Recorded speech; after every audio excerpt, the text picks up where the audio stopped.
কেমন হবে মৃত্যুর পরের জীবন? জান্নাত নাকি জাহান্নাম? কোথায় হবে আপনার ঠিকানা? একবারও ভেবেছেন কি? মৃত্যু এক নিঃসন্দেহ সত্য, প্রশ্ন একটাই, তারপর কি? আপনার পরিণতি কি চিরশান্তির জান্নাত নাকি যন্ত্রণাময় জাহান্নাম? এখনই কি সময় নয় একবার থেমে ভাবার? আপনি কোথায় যাচ্ছেন? জীবনের পরবর্তী অধ্যায় আপনার জন্য অপেক্ষায় আছে, কিন্তু আপনি প্রস্তুত তো? প্রিয় দর্শক, আজ আমরা কথা বলবো এমন এক বাস্তবতার বিষয় যাকে এড়িয়ে যাওয়া যায় না, যা আমাদের সবার দরজায় একদিন কড়া নাড়বে। এটি কোনো কল্পনা নয়, কোনো গল্প নয়, এটি আমাদের চোখের সামনে ঘটে চলা প্রতিদিনকার বাস্তবতা, একটি নিঃশব্দ দাগ যেটি ফেরত যাবার উপায় নেই। জীবনের এই অমোঘ সত্যের পরে আছে আরেক জীবন, এক অনন্ত জগৎ, যেখানে সুখের চূড়ান্ত পরিণতি জান্নাত আর শাস্তির ভয়াবহ ঠিকানা জাহান্নাম।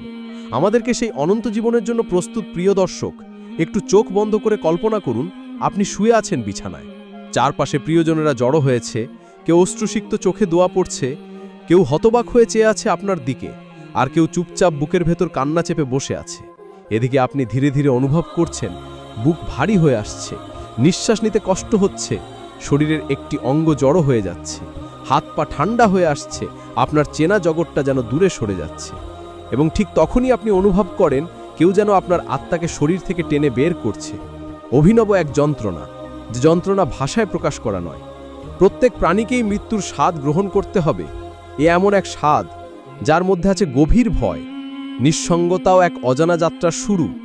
যদি আপনি একজন মুমিন হয়ে থাকেন, পবিত্র জীবনযাপন করে থাকেন, তাহলে আপনার সামনে আসবে শুভ্র চেহারার ফেরেশতারা, যাদের হাতে থাকবে জান্নাতের সুগন্ধি ও আলোর মতো কাপড়। তারা বলবে, হে প্রশান্ত আত্মা, বের হয়ে আসো রবের সন্তুষ্টির দিকে, জান্নাতের দিকে। আপনার মুখে তখন উচ্চারিত হবে, যদি আপনার জীবন হয় গুনাহের অবাধ্যতায়, গাফেল ও পাপমগ্ন পথে, তাহলে সামনে আসবে ভয়ানক চেহারার কালো ফেরেশতা, যাদের হাতে থাকবে আগুনের মতো কাপড় আর এক ভয়াল দৃশ্য। পাপী বান্দা বের হয়ে আল্লাহর ক্রোধ ও শাস্তির দিকে, তখন শরীরের প্রতিটি রগ ও স্নায়ু আঁকড়ে ধরবে, তবে বের হতে চাইবে না, এবং সেটা টেনে টেনে বের করা হবে যেন কাঁটায় আটকে যাওয়া সুতোসহ আত্মাকে জোর করে ছিঁড়ে ফেলা হয়। মৃত্যুর যন্ত্রণাটা এমন যেন কেউ কাঁটাযুক্ত একটি লোহার কাঠি শরীরে প্রবেশ করিয়ে আবার টেনে বের করছে। এই যন্ত্রণার কোনো চিকিৎসা নেই, কোনো বিকল্প ব্যবস্থা নেই, নেই কোনো বিলম্ব করার সুযোগ। মুহূর্ত যখন সব কাজ থেমে যায়, দুনিয়ার সব চাওয়া পাওয়া, সুখ দুঃখ, আশা নিরাশা, সবই তখন ফাঁকা লয়ে পড়ে। আপনি শুধু অনুভব করবেন এক অদ্ভুত শূন্যতা। আর ঠিক এই নিঃসঙ্গতার মাঝেই শুরু হবে এক নতুন জীবনের যাত্রা, এক ভিন্ন জগৎ, যার নাম আকিত। সেই জগতে একবার পা রাখলে আর ফেরার সুযোগ নেই, সেখানে আর কোনো কিছু ঠিক করার সময় থাকবে না। প্রিয় দর্শক, এই মৃত্যুই আমাদের চূড়ান্ত গন্তব্যের শুরু।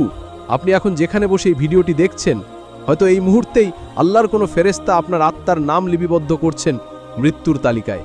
প্রশ্ন হলো, আপনি কি প্রস্তুত? এই মুহূর্তে যদি মৃত্যু এসে যায়, আপনার পাশে দাঁড়াবে কোন ফেরেশতা?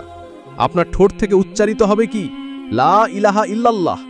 মৃত্যু হচ্ছে ক্ষণস্থায়ী জীবন থেকে চিরস্থায়ী জীবনে গমন। কেউ থাকে না, রাজা প্রজা, আমির ফকির, বিদ্বান মূর্খ, কেউই থাকতে পারে না। আর চিরস্থায়ী জীবন থেকে কেউ ফেরে না, কখনো ফিরতে পারে না। মৃত্যু হচ্ছে দারুল আমল থেকে দারুল জানাজায় গমন, কর্মের জগৎ থেকে প্রতিদানের জগতে প্রবেশ। কর্মের জগতে কর্ম ছিল এবং অবকাশও ছিল, কিন্তু প্রতিদানের জগতে শুধু প্রতিদান, কর্মের কোনো অবকাশ নেই। কোরআন যেমন মৃত্যুকে স্মরণ করেছে, তেমনি মৃত্যুর পরের জীবন সম্পর্কেও জানিয়ে দিয়েছে। জীব মাত্রই মৃত্যুর স্বাদ গ্রহণ করবে, আর তোমাদের কর্মফল তো পূর্ণমাত্রায় বুঝিয়ে দেয়া হবে কেয়ামতের দিন। এরপর যাকে জাহান্নাম থেকে দূরে রাখা হবে এবং জান্নাতে দাখিল করা হবে, সেই সফল কাম। আর পার্থিব জীবন তো ছলনাময় ভোগ ছাড়া কিছুই নয়। মৃত্যুকে স্মরণ করার কারণ হচ্ছে প্রতিনিয়ত তা দেখেও মানুষের গাফিল থাকা। আর মৃত্যুর পরের জীবন সম্পর্কে জানাবার কারণ হচ্ছে তা ইন্দ্রিয় ও ইন্দ্রিয় নির্ভর উপায় উপকরণের আওতার বাইরে হওয়া। যাদের জ্ঞানের পরিধি শুধু এই ইন্দ্রিয় জগৎ, তারা মৃত্যুকে মনে করতে পারে বিলুপ্তি মানে বিলুপ্তি নয়, মৃত্যুর মতোই অমোঘ বাস্তব। মৃত্যুর পরের জীবন, সেই জীবনের রূপ কি?